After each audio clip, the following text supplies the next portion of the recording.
The commonly accepted idea, reflected in most textbooks, handbooks, and monographs, is that Trinitarian faith, though initially undeveloped, was nonetheless universally widespread from the very beginning. In this view, Monarchianism appears as a rare deviation, limited to a few heretics of minimal influence, often assumed to be clinging to Judaism.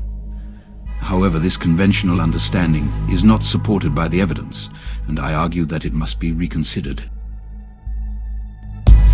Why do you always describe God with singular personal pronouns, Albee, and why you're not using the plural ones? Can you explain that? Well, I can use plural ones or I can use singular, just like the Bible does. So can you refer to God as my gods? So can you refer to God as my gods in the plural sense? Can you say my gods help me? Can you say my gods help me? Yeah, absolutely I can. Yeah, absolutely I can.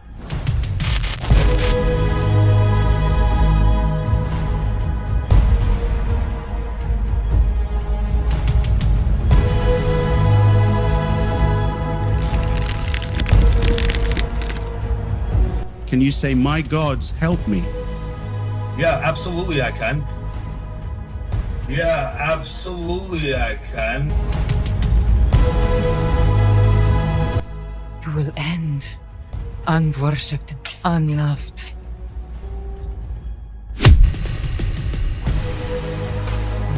In the sense of the gods of Israel, the gods of Israel, the gods of Israel, the gods of Israel, the gods of Israel are one.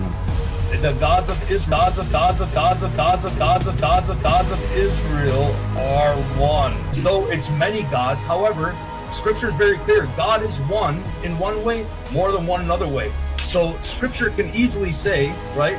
The gods of Israel are